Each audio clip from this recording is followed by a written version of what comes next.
سلام الله عليكم ورحمة الله وبركاته كلانتي وعن ونكسن داوضي قضبضات وراركنا كما قال دونتان وحاكمدا قبل كوالله دقانك أحماردا يدقان لأد أبلارن كقرحين ودحي دولة إيتوبيا يعيد مدى تيبي لفه dowladda Itoobiya ayaa u sii daabulaysa ciidamadii abid ugu tirada badnaa gobolka Wollo ee xogaga Tigrayga ay soo gaarsiiyeen dagaalyahano aad u tiro badan. dagaalka gobolka Wollo ka soconaya ayaa ka culus dagaaladii hore ka dhacay furmaha hore dagaalka ee u dhaxeeya xogaga Tigrayga iyo ciidanka dowladda Itoobiya iyadoo dowladda Itoobiya la arkay gaariyaha tiknikada militariga dalka Itoobiya ee qaada hubka aadka u culus iyo gaadiidka loo yaqaan uraalka ee daabula ciidamada xoogga ay si weyn ugu sii qulqulayaan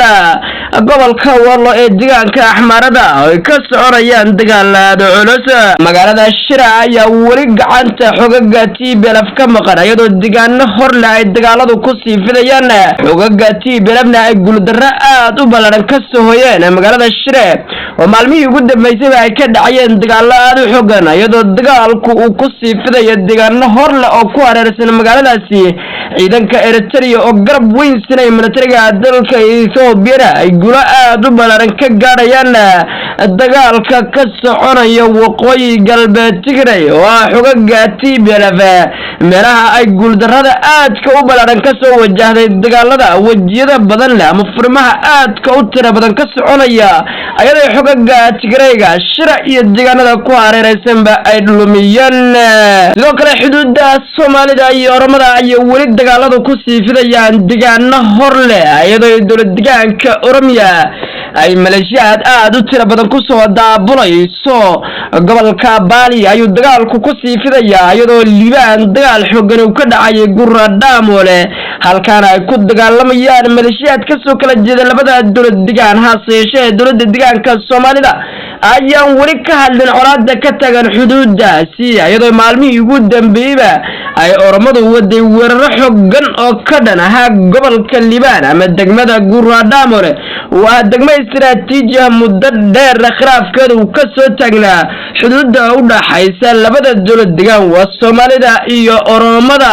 iyadoo xaalka gobolka Oromada iyo Soomaalida marba marka ka dambeysay colaadiisu ay sii xoogaysanayso. dagaalyahanada oo walaalo feekada gobolka Oromiya ayaa ka wada gobolkaasi howlgallo aad u ballaaran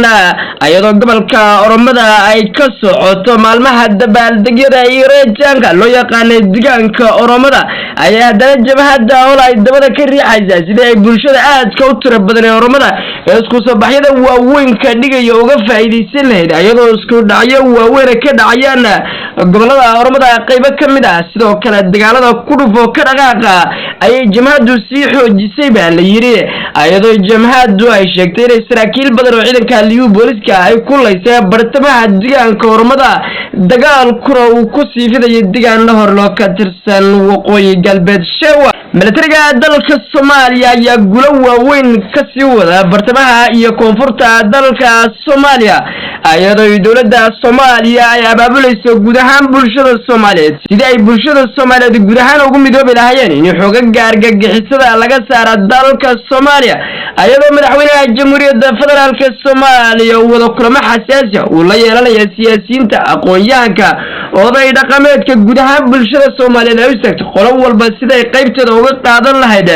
xoreynta ka socota dalka Soomaaliya iyo dagaalka lagula jiro xogaga argagixisada ee muddada dheer ka dagaalamaya dalweynaha Soomaaliya. qodobadaas iyo qodobo kale oo faahfaahsan ayaan warkeena ku eegaynaa. taariikhdu waxay ku beegan tahay 2 bisha 10aad 2022 haddaynu guda galo wararkeeni oo faahfaahsan. gobolka Wollo ee deegaanka Axmaarada ayaa ka qarxeen dagaalo aad u xooggan oo u dhaxeeya xogaga Tigrayga iyo dowladda Itoobiya iyadoo dowladda Itoobiya ay bilowday gobolkaasi inay ku daabusho ciidamada kaydka qaranka dalka Itoobiya iyo dhalinyaro iyo ciidamada dowladda deegaanka Itoobiya oo la soo wada ururiyay si ay dagaalkaasi qayb uga qaataan gobolka Wollo gebi ahaan baa looga saaro xogaga Tigrayga oo weeraro xooggan ka wada gobolkaasi. deegaanka axmarada ayaa furmo aad u tiro badan ay ka soconayaan dagaalo aad u xooggan iyadoo gobolka Walkeed ee Walla waqooyiga Gondara iyo Zoketa iyo deegaano aad u ballaaran oo istiraatiiji ah ay ka dhacayaan dagaalo aad u culus dagaalyahanada TPLF-na ay isku ballaadhiyeen ayay dowladda Itoobiya mar kala bilowday inay daabusho ciidamada xooggan noocdiisa kala duwan ama ciidamada kaydka qaranka loo yaqaano iyo ciidamada laga kala keenay gobolada dalka Itoobiya guud ahaanba dagaalada culusna uu ka soconayo gobolka Wall sidoo kale magaalada Shire ee istiraatiijiga ayaa gacanta xoogagga TPLF ka baxday iyadoo deegaano aad u tiro badan oo ku hareeraysan ay ciidamada dowladda iyo kuwa Eritrea isku balaadhiyeen Tigrayguna uu jaba culus aad ka soo gaaray magaalada Shire iyo deegaanada ku hareeraysanba Tigrayga ayaa luminaya deegaano aad u tiro badan oo ka tirsan waqooyi galbeed Tigray iyadoo militariga dalka Eritrea uu awood aad u ballaaran siinaya militariga Itoobiya dhanka hawadana ka duqeynaya ciidamada Tigrayga ee aad koobka ulisida dagaalkuna uu ku sii fiday deegaano horle oo ka tirsan waqooyi galbeed Tigray dagaalka u dhaxeeya Soomaalida iyo Oromada ee ka dhacay gobolka Liibaan ee dowlad deegaanka Soomaalida ayaa ku sii fiday deegaano horle iyadoo Oromadu ay soo gaarsiinayso jiida hore dagaalyahano aad u tiro badan oo soo daabulayaan ciidamada gaarka ee deegaanka Oromada iyo Soomaalida ayaa waxa ka dhaxay xuduud aad u dheer oo lagu qiyaaso ugu yaraan 1800 kilomitir oo halkaas ay si maalinlaha uga dhacaan isku dhacyada ciidamada labada dowlad deegaan hase yeeshee magaalada istiraatiijiga ee Guradaamol ayay ka dhacayeen deegaanada ku hareeraysan dagaalada culus oo Oromadu isku dayayso inay gebi ahaanba magaaladaasi gacanta ku dhigto iyo deegaanada ku hareeraysan dagaalyahanada Oromada oo WLF ayaa sheegay in ay ka faa'iideen ciidamadooda